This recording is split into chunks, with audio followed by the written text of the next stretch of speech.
Also, in AI news this week, the AI race might actually be over. Now, I did a video about this probably yesterday, but they are talking about the AI race being over. Now, TLDR, basically being too long didn't read, is that this is where OpenAI is saying that, look, if we aren't allowed to train on copyrighted works, then the AI race might be over because other companies and countries are going to do that and they're going to far surpass us. Now, in that video, I actually spoke about the fact that this would have probably been true maybe 2 years ago. But the fact is now is that we are looking at an AI space where things have changed. And what I spoke about was the fact that we are in a situation where, yes, there is a lot of reasons for them to allow these companies to train on copyrighted works. But I'm actually thinking about the fact that data is no longer the big thing that these companies are using to advance their model. There are actually a series of many new innovations, such as test time compute, that these companies are probably going to be using. So when they're stating that the AI race being over if training on copyrighted works isn't fair use,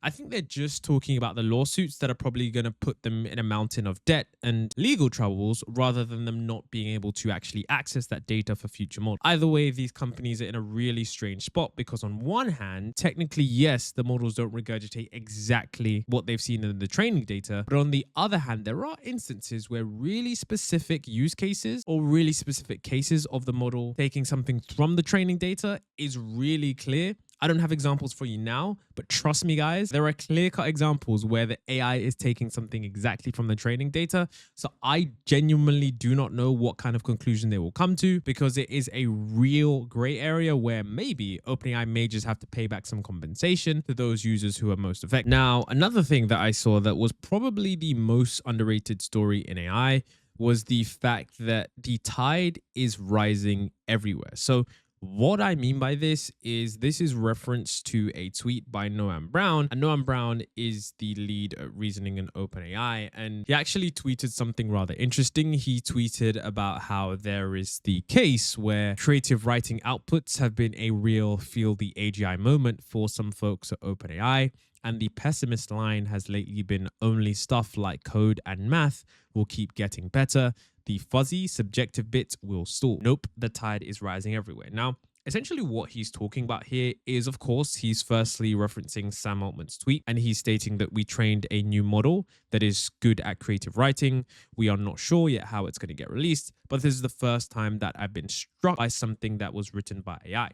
Now, I really do think that that is, of course, probably true, considering the fact that when we look at GPT 4.5, that is the model that is really smart when it comes to EQ, which is its ability to be emotionally intelligent. And considering they've trained a model that was rather similar to that, it wouldn't surprise me if they now decided to train another model that is a little bit better and steer it towards creative writing. So this is something that doesn't surprise me at all. What does surprise me, though, is the fact that this is something that OpenAI are kind of working on, because I do know that the large use cases for AI are mainly, and the reason I say that this is rather surprising is because when I looked at OpenAI from a strategical kind of view, I was thinking that OpenAI is the company that is really just going to hone down and focus on, statistics and math and reasoning and just constantly just crushing those kind of, quantitative benchmarks where you can really look at the numbers. But it seems like OpenAI is starting to realize that there is just something about having a model that just truly understands you that is just truly valuable. And that's, I think, why a lot of people have just used Anthropic for the large amount of time, and somehow people are now starting to switch back to GPT 4.5, considering that that's the model that is somewhat creative and it is a lot larger, and that model is truly interesting. So I think this is a really interesting situation because they're stating that the tide is rising everywhere. So certain areas, even if they seem to, spearhead the kind of benchmark area, everywhere is still going to increase. And I think that's the case not just for LLMs, but in terms of image generation, robotics, and a lot of other areas that you probably wouldn't expect. And that's something that I've come to understand, is that every area of AI is constantly outperforming what I thought it would do, even as someone who monitors the space and watches the space. And it's honestly rather fascinating to see how quick things are going. So as well, we did have Figure's Bot X, and BotQ is Figure's new factory designed to produce humanoid robots, initially making up to 12,000 robots per year, with plans to significantly increase production. To maintain high quality, Figure manages the entire manufacturing process in-house, building essential software tools like MES, ERP, and WMS. Figure redesigned their robots from the prototype Figure 02 to the production-ready Figure 03, to simplify construction, replacing slower, expensive methods with faster and cheaper techniques like injection molding and metal stamping. They also established new teams focused on reliability and safety testing. Due to limited existing supply chains for humanoid robots, Figure designs many robot components internally and carefully partners with specialized suppliers.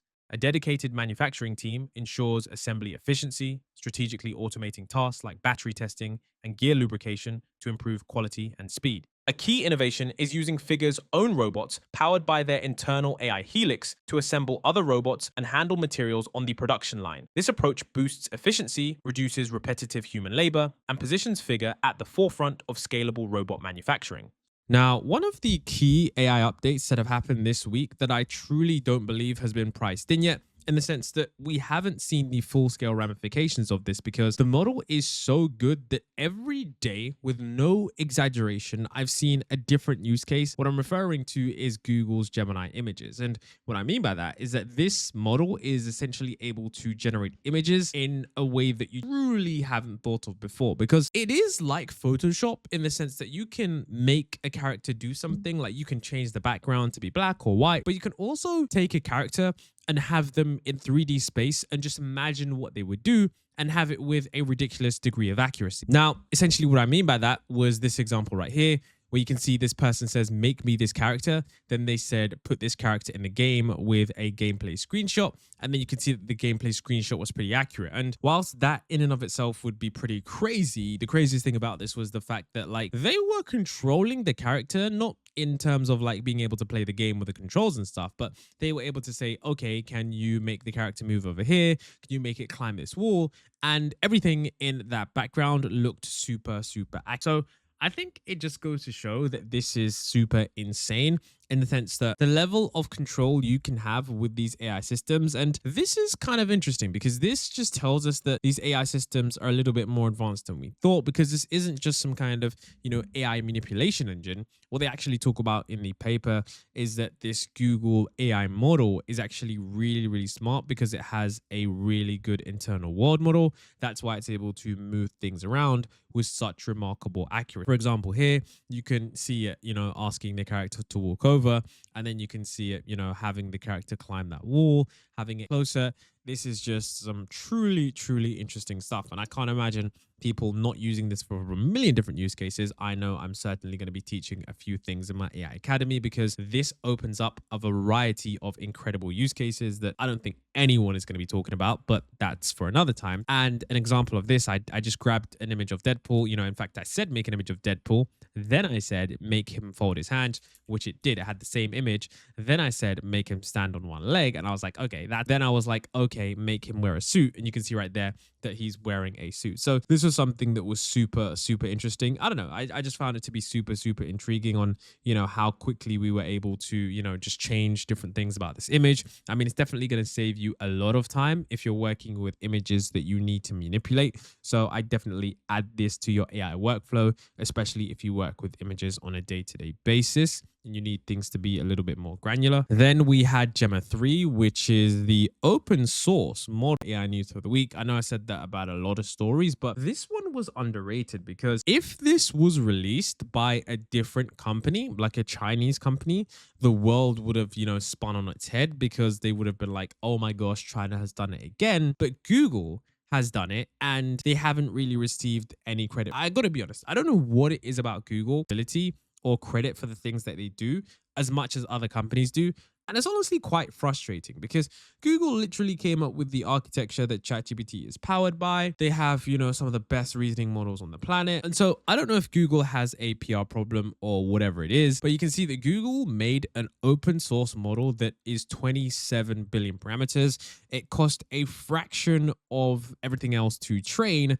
And on the chatbot arena ELO score, it performed better than O3 Mini, Llama 3, Mistral Large, and DeepSeek V3, only coming behind DeepSeek R1. And guys, That is a 27 billion parameter model, basically being on par with models that are 671 billion parameters, which is, I honestly, I haven't used the model yet, so I can't speak from firsthand, but having a model that small form that well on the chatbot arena ELO score, which is a qualitative benchmark when users feel that the model is better than others, is truly, truly surprising, because in terms of the size, cost, and efficiency, that thing has to be absolutely incredible. And like I said already, if China did this, people would be like, well, it's over for the USA. So I think this clearly shows us that, AI models are going to get cheaper, more efficient, and faster, which is kind of something that we already knew. But honestly, a 27B model performing at this level, maybe I'll just have to, run a couple of these as some AI agents, because it's definitely super interesting. Now, I will say the model does hallucinate a little bit, but you can see right here that model performance compared to the size, Gemma-3 27B is just simply in a league of its own. So this is why, if you're into the open source area, you definitely want to check this out. Now, also, there was also this robotic update, which is where we've got Google's new robots. This is something that most people...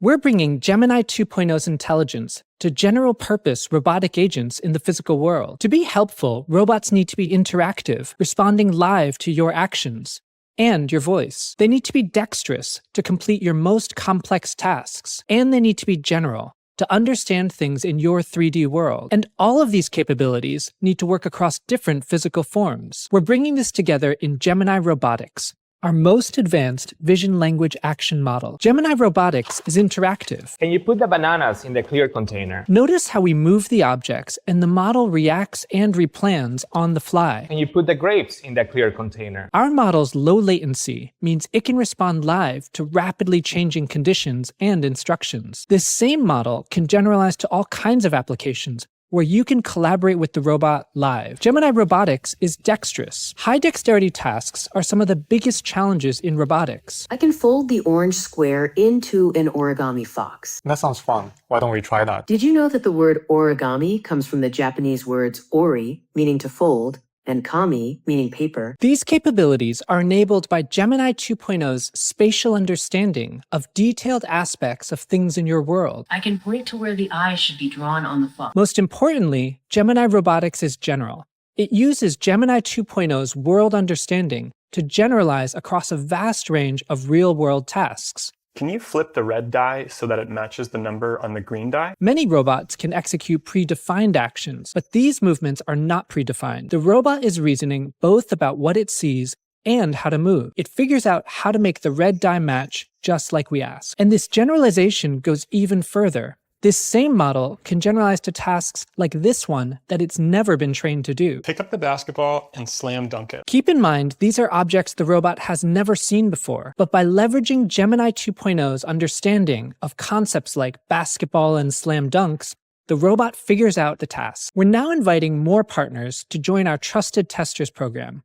where we're working together to build the next generation of robotic AI agents. Learn more about how we're bringing Gemini to the physical world at deepmind.google/robotics. Now, there was also this, which is detecting misbehavior in frontier reasoning models. And this was an eye-opener because it actually talks about something that the AI industry has been talking about for a very long time. And essentially what they were talking about is that the frontier models, they exploit loopholes when given the chance. And they kind of said, okay, so since this AI is exploiting this loophole, let's actually see if we can monitor these loopholes and try to, give them a sort of punishment if they try and exploit these loopholes. But the problem is that when we punish them, when they make these little sneaky things happen, they only start to hide these sneaky things and they don't actually stop doing it. It means it becomes even harder for us to realize what's going on. So it's basically really, really hard to control these models if we don't know what they're doing. And this is basically one of the things. So I'm guessing that,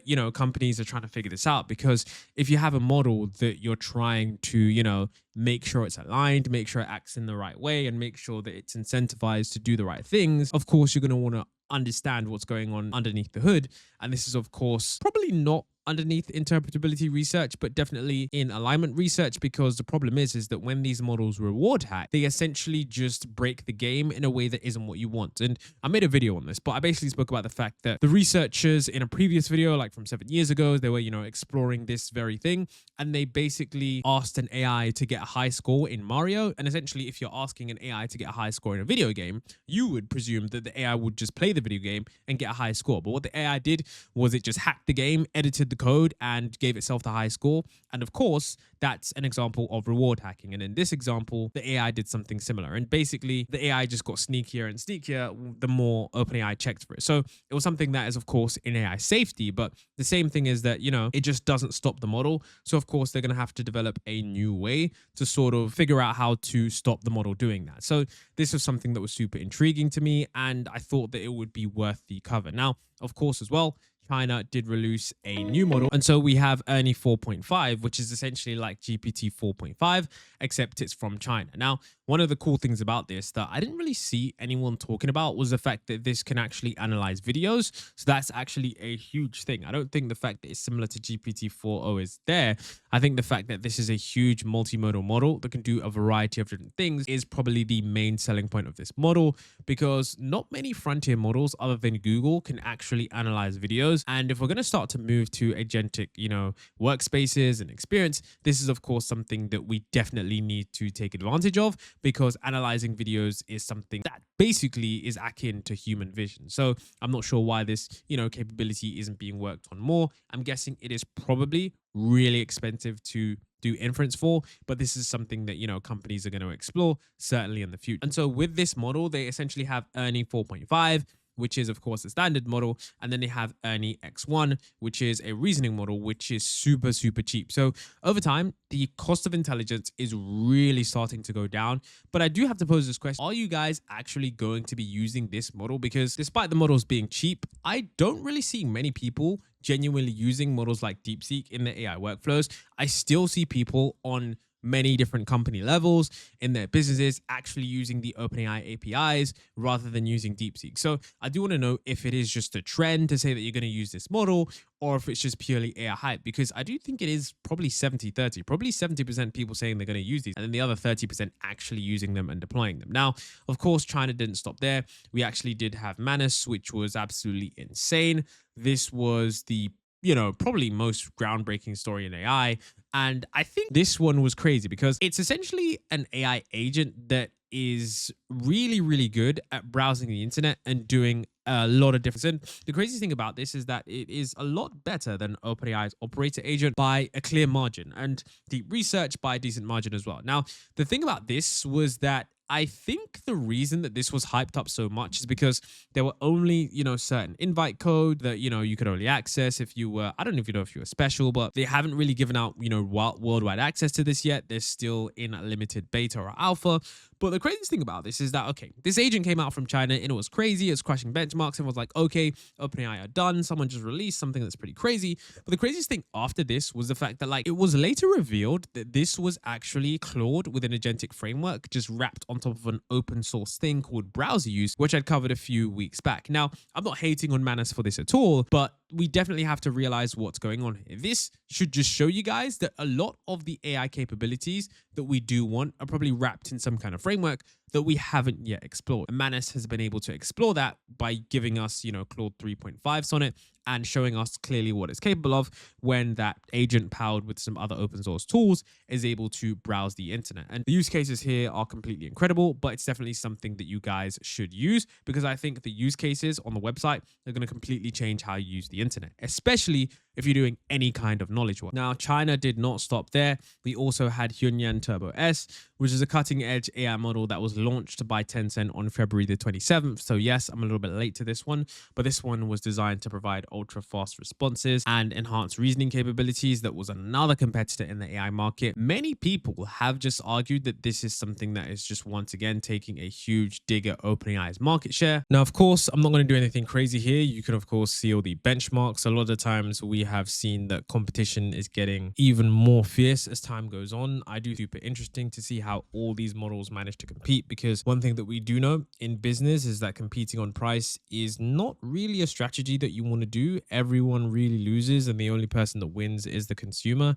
And I'm not saying that this is not going to be good for you guys and me, of course, because we are the consumers of the models. But I'm just thinking that at some point, these, companies are going to start to figure out that, wait a minute, we can't really just compete on price here. Sure, we can do that initially, but over the long term, we're actually going to have to ensure that we can maintain a profit and have a really good product as well. Now, another company that managed to make something really useful was, of course, Mistral. So Mistral made an OCR. So Mistral OCR is basically a powerful new software platform that can read and understand documents that is pretty much better than anything available today. It's excellent at recognizing text, math formulas, tables, and multiple languages, and can process thousands of pages quickly. And it also allows sensitive organizations to keep data secure by hosting it themselves. And people are basically using this to organize business data, digitize historic documents to preserve culture, speed up scientific research by quickly scanning papers, and turning complicated documents into easily searchable and usable information. You can try it right now with Mistral's API. It's definitely usable if you've had some PDFs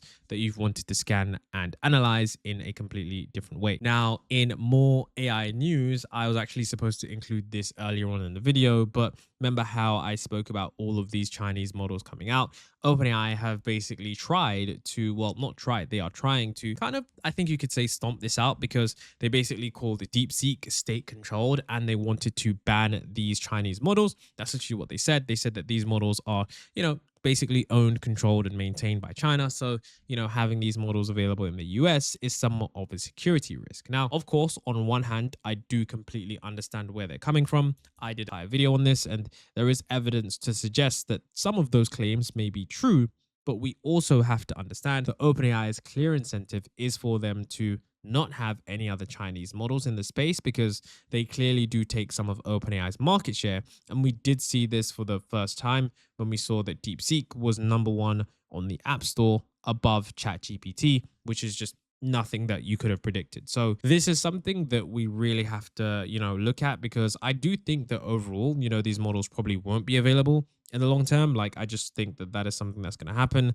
I think national security is always something that people take zero chances on. So these models are probably going to be banned on government devices. But considering many of these models are open source, I'm not sure how they would enforce that. Maybe serving the models, but if it's open source and you host it yourself, you can pretty much, provide inference, just host up an Amazon server. So it's going to be really hard to do that. But, right now, literally a week ago, we did see that the Chinese government actually did get involved in DeepSeek, and they're actually not letting certain individuals fly out, and those who work at the company. So who knows? Maybe OpenAI is on. But for those of you guys who are wondering, is China behind? Take a look at what Dario Amodei said at a recent interview. But I think we're heading for a world where we, OpenAI, Google, are building billions, maybe even tens of millions of chips costing tens of billions of dollars or more. It's very hard for that to be smuggled. If we put in place export controls, we actually may be able to stop that from happening in China.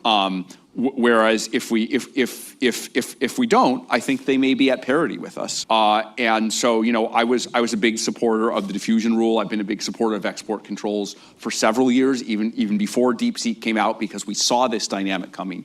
And so I think it's actually one of the most essential things across, not just AI, across all fields, for the United States national security, for us to prevent China from getting millions of these very powerful chips. And they weren't the only ones discussing this. We can actually see the Salesforce CEO and Ray Dalio actually discussing whether or not they think China is behind. So this was a super interesting conversation, and they talk about whether or not the US can maintain their competitive edge. And they actually talk about the fact that China is not far behind, which is kind of worrying. Does the US have a leading edge on AI against China, Mark? I think that both have different approaches right now, because, I wouldn't say that the United States has a significant leading edge. You just saw one of the lead models, which was Deep emerge, but also now, as I mentioned, Alibaba's model as well, and there's other models as well. And there's different approaches with chips. So while there are U.S. chips that are very good and very competitive, as we saw in the training there's different approaches with chips, and that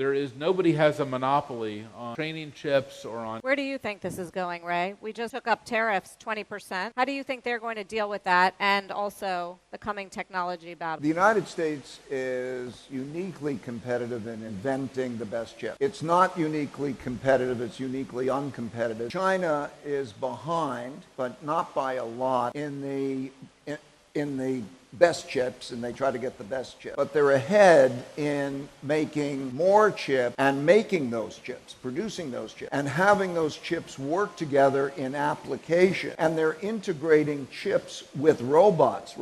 So, and way ahead on that. So the application and the use, I mean, there's going to be a big competition, but that's what it really looks like today. And this was something that I saw in a recent interview that I saw literally nobody talking about. And it's the fact that AI, they are discussing whether or not it should have a pause button. And I think it's interesting because Anthropic are the only company that seem to talk about AI if it's, you know, a real person that could potentially have rights someday. And they were going back and forth with the audience. And one thing that Anthropic did say that they were considering is that they would allow AI to have a button that essentially would, you know, mean the model is out of distress, and it would allow the button and say, look, I don't want to engage with that. And it was just interesting because, like I said before, Anthropic are the only company that have actually hired a welfare researcher, which means there's someone who works at Anthropic that looks into whether or not these models are suffering to any degree and tries to stop it, which is super interesting. So take a look, because I didn't see this covered anywhere. And this isn't just a philosophical question. I was surprised to learn there are surprisingly practical things you can do.